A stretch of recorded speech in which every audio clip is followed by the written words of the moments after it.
paradrama tales. The house was dark when I got home.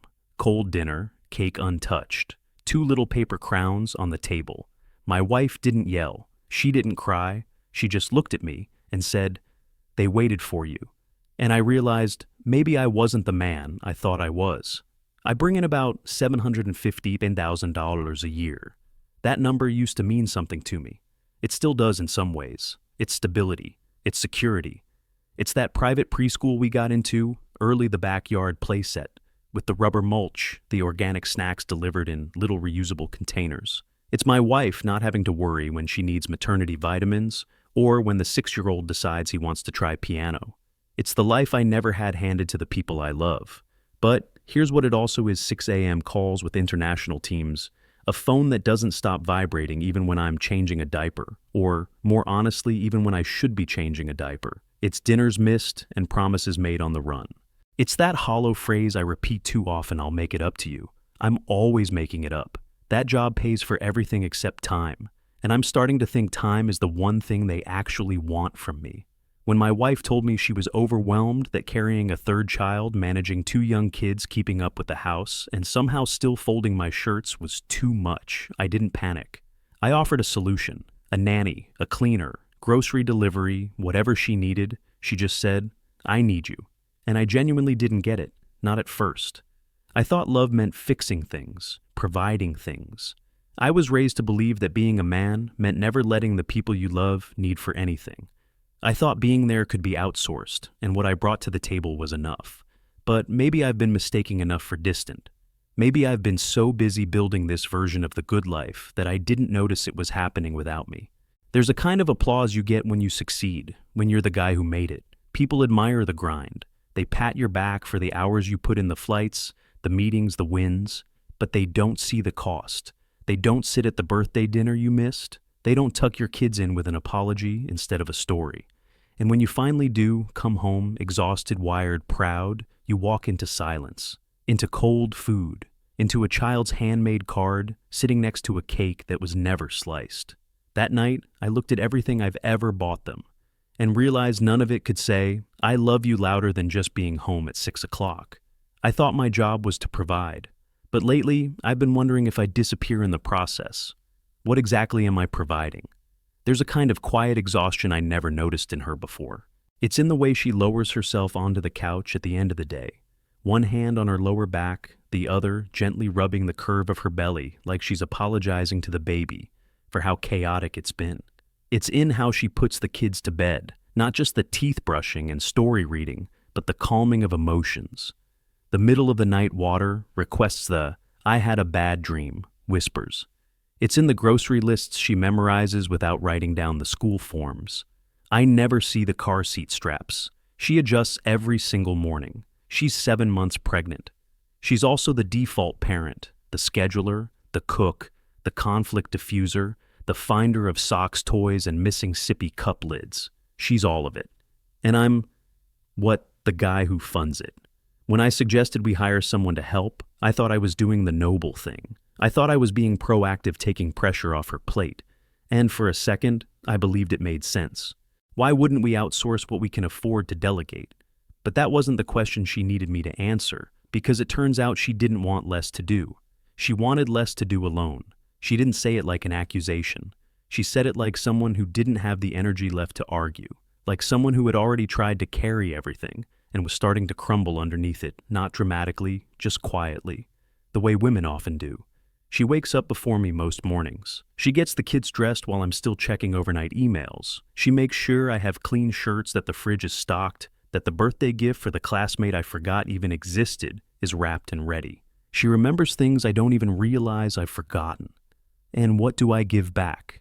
A tired "thanks, babe," and a half kiss on the cheek before I'm out the door. Sometimes I wonder what would happen if she got sick, if she just stopped, if she turned to me one morning and said, "Your turn." Would I even know where the Band-Aids are, which brand of waffles they like, what calms the 3-year-old when she's overtired and spinning? She's doing the job of 3 people while growing a human, and the only thing I've given her lately is a cold birthday dinner and the promise that maybe next week I'll be less slammed. Maybe. But maybe doesn't clean the floors. maybe doesn't read bedtime stories, maybe doesn't stop her from lying awake at night, wondering how long she can keep pretending she's fine. I thought love meant giving her everything she needed. Turns out she just needed me, not money, not help, not substitutions. Me, fully present in the mess, in the bedtime routines, in the grocery runs and toy-strewn living room. She's pregnant, she's parenting, and until recently, she's been doing it mostly alone. I used to think being a good man meant fixing things. Stress hire help. Messy's bring in a cleaner, overwhelm, outsource it. Efficiency. That's how I was trained to think. That's how I thrive at work. You identify a bottleneck, you solve it. You don't dwell, you delegate. I applied the same logic to our home life like it was a quarterly operations report. So, when she sat across from me, one hand on her belly, eyes heavier than I'd ever seen them, and said, "I'm just tired. I feel like I'm doing this alone," I didn't hesitate. I said, "Let's get you some help. Cleaner, nanny, night nurse, meal delivery, we can afford all of it." She was quiet for a moment. Then she said, "I don't want help. I want you." I remember blinking confused. Me? I'm here. I come home. I pay the bills. I check in. I provide. But in that moment, I realized she didn't feel me with her. She felt me around her. There's a difference. A big one. I had been treating her like a department to manage, delegating support instead of offering presence. It's not that she didn't appreciate what money could buy, she just didn't want to feel like she was another transaction in my day. She didn't want a nanny to hold the baby at 2 a.m. She wanted me. She wanted to roll over and know that she wasn't the only one listening for cries in the night. She didn't want a cleaner to mop the floor. She wanted someone to notice the crumbs before she had to someone who saw the mess and cared enough to get on their knees and clean it. She didn't want a task manager. She wanted a partner. I had been showing her love in the language I understood: acts of provision, problem-solving, planning. But she was asking for something I'd stopped giving: presence. Not just being in the room, but being reachable, soft, connected. She didn't need me to buy her relief. She needed to feel like I was in it with her. That broke something in me, not in a painful way, but in a humbling way. It made me realize that I've been hiding behind productivity, mistaking it for purpose. I thought showing up in dollars was the same as showing up in person. But my kids don't know my salary. They know if I sat down for dinner. They know if I tucked them in. They know if I looked them in the eyes when they were telling me about the dragon they drew. And she, my wife, the woman carrying our third child, she doesn't need another invoice paid. She needs a hand held. She needs someone who sees her, not just the things she manages. She didn't want help. She wanted me before the house was clean, before the inbox was empty, before the meetings were done. And I'm the one who didn't understand the cost of being unavailable until she looked at me across a quiet birthday table and said, "They waited for you. It was my birthday, but they planned it without me. Not out of spite, not because they didn't care, but because they were used to it. Used to scheduling around me. Used to not knowing when I'd walk through the door. Used to waiting. That morning my wife gave me a soft kiss on the cheek as I rushed out the door already on a call. She didn't mention dinner. She didn't remind me. She just said, "Drive safe." I had a full schedule, back-to-back meetings, a client dinner that was supposed to wrap by 7. I told myself I'd be home by 8 maybe, a little late, but not too late. It was after 10. By the time I pulled into the driveway, the lights were dimmed. No movement behind the curtains. My phone had a couple of texts from her. No guilt-tripping, no complaints, just kids made a cake. We waited a while. "Hope you're okay." I walked in, loosened my tie, and was met with the kind of silence you don't forget. The kind that doesn't punish you, it just tells the truth.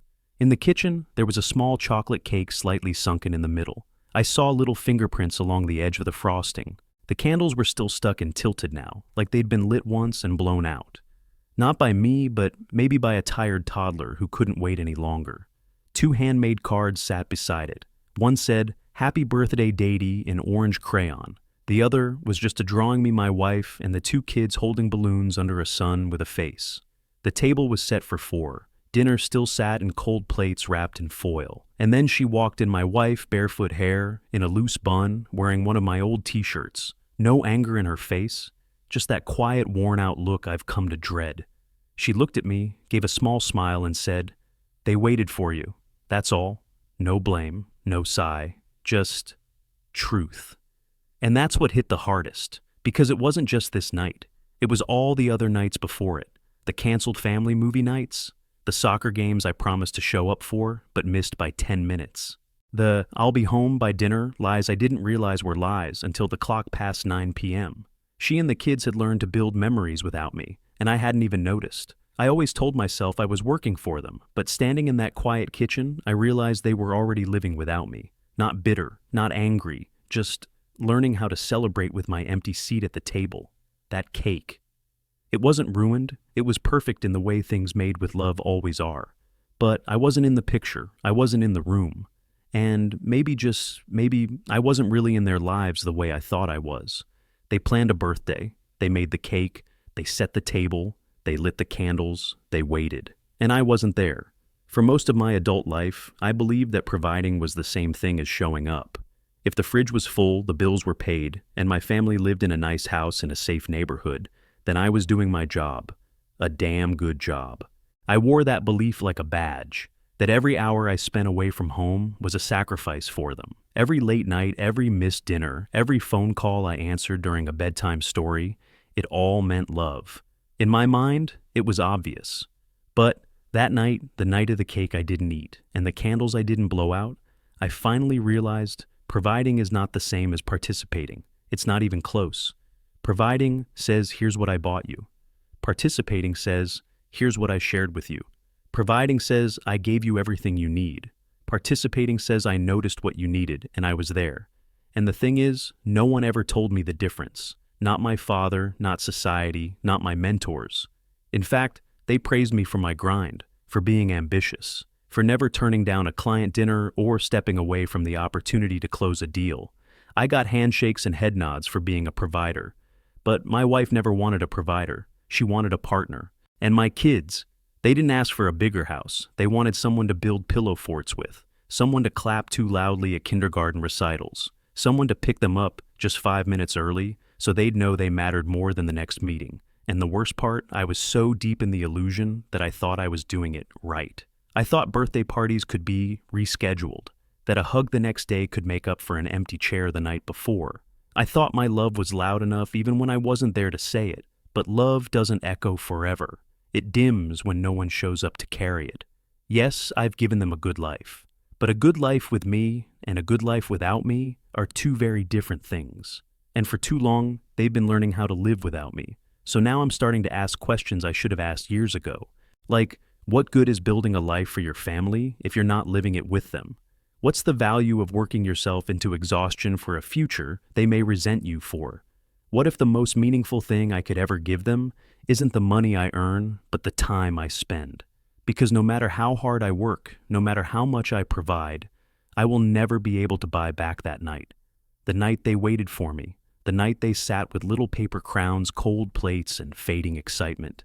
The night they needed a father more than they needed a provider. And I didn't show up. There are moments when you brace for impact. You expect yelling accusations the hurt to come out loud so you can meet it with explanations, maybe even defensiveness. That night, walking through the door after 10 p.m., I braced for all of it, but it never came. Instead, I walked into silence so still it felt like the walls were holding their breath. The kitchen was dim. The food was covered like someone had tried to preserve something that had already been lost.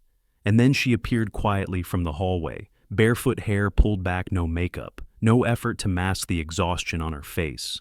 She wasn't angry. That would have been easier. She was just disappointed, but not in the dramatic way we see in movies. It was smaller than that, sadder. And then she looked at me and said, 5 words. They waited for you. No blame, no bite, just fact. But it hit like a gut punch, because in those 5 words she didn't just tell me I missed a birthday dinner, she told me I missed being their dad, their person, the one they couldn't wait to show their handmade cards to.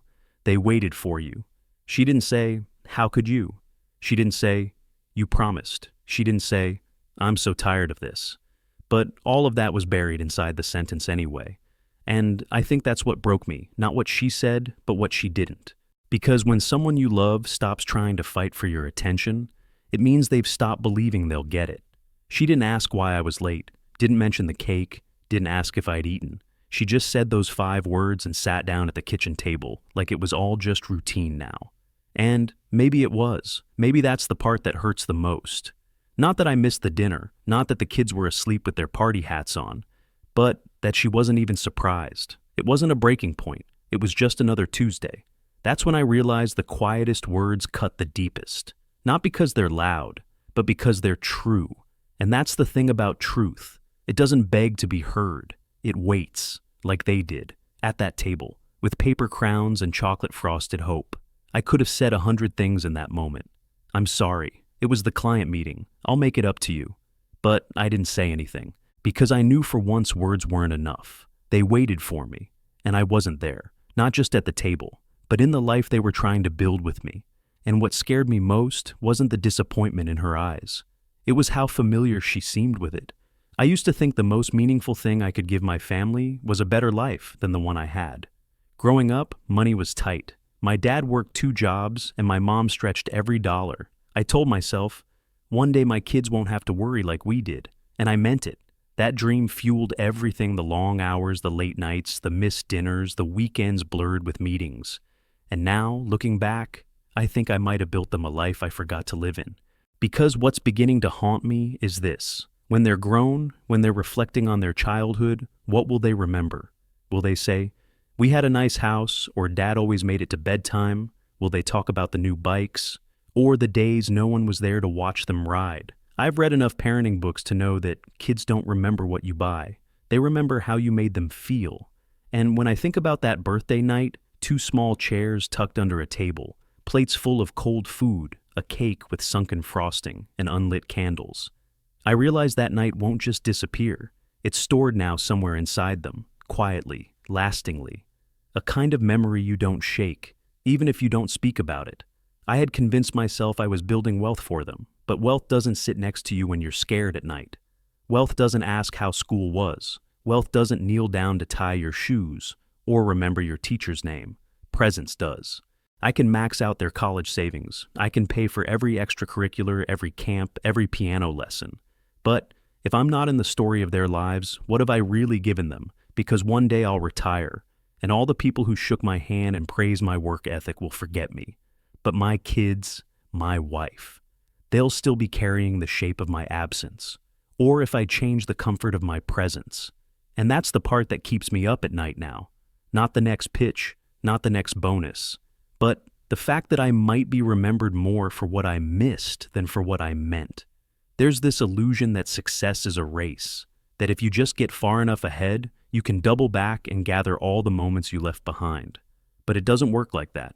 You don't get to rewind. You don't get to say, "I'll be present next quarter." You don't get a second chance at first birthdays, first soccer games, first heartbreaks. And your kids don't stay kids long enough for you to catch up. So, yes, I've built a life that many would envy. But what matters now is whether I have the courage to actually live in it. Because one day the money will fade. But the memories, the ones where I showed up or didn't, those will outlive every paycheck I ever earned. There's a strange thing that happens when you start drifting from the people you love. It doesn't happen with a bang. It doesn't announce itself. It creeps in quiet like fog through a window you didn't realize was open. You miss a dinner, then a weekend, then a recital or 2 or 5. You don't mean to. You always have a reason. And the reasons make sense: deadlines, meetings, travel, expansion, opportunity. People pat you on the back for them. They call you driven, focused, dedicated, but one day, your son draws a picture of the family, and you're not in it. And when you ask him why, he says, "You're always working." And suddenly you realize you've been written out of your own story, not because they wanted to, but because you weren't there to fill the pages. That night after the birthday, after the cold food, the paper crowns the words, "They waited for you." I stayed up and walked through the house, slowly, like I was visiting a place I hadn't really seen in a long time. I passed the living room, where my daughter leaves her dolls lined up like students in a classroom, the hallway wall covered in crayon drawings taped lovingly at an angle, the stack of parenting books on my wife's nightstand dog-eared, marked as if she's studying how to hold the whole world together. And then I realized something simple and devastating. I didn't know the last time I'd been in these spaces when they were alive with sound. I'd been coming home, but I hadn't been home. I'd been living parallel to my family, present in proximity, absent in practice. And that's the cost no one talks about when they celebrate your success. They don't tell you that you'll wake up one day and feel like a guest in your own kitchen, that your children will grow more familiar with your voice on speakerphone than your footsteps in the hallway, that your wife, the one you built all of this for, might start building emotional fortresses of her own just to survive the loneliness. And worst of all, they'll stop asking. Stop asking when you'll be home. Stop asking if you can come to the play. Stop asking if you're still trying, because silence is easier than disappointment. I thought I was writing the story of a great father, a provider, a man who gave his family everything. But somewhere along the way, I stopped being a character. I became a shadow, a background presence in a life I helped build but never truly entered. And that's a loss no paycheck can undo. Because when you become a stranger in your own story, no one mourns louder than the people who loved you most. They just wait and wait until they stop. I used to think time was something I could earn back, that I could work hard now and just be more present later. That one day when the company stabilized, when the house was paid off, when the pressure eased, I'd start showing up. I told myself the life I was building would be worth it.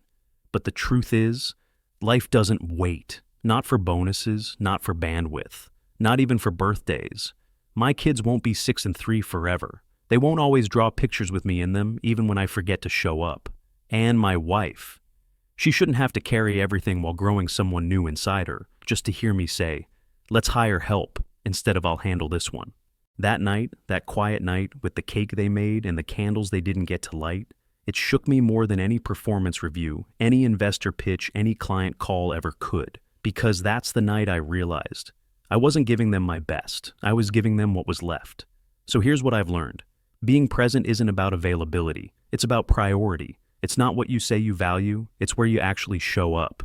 To anyone watching, maybe you've missed a dinner. Maybe you're building something big. Maybe you think they understand. But I promise you this, the people you love, they're not waiting for what you can give them someday. They're waiting for you, tonight, at the table, in the story. If this made you pause even for a second, drop a comment. Tell me about the moment you realized presence mattered more than performance. Subscribe if you believe in choosing what really matters, one day, one dinner, one story at a time. Because you can always earn more money, but you'll never get to re-blow the candles they lit when they waited for you.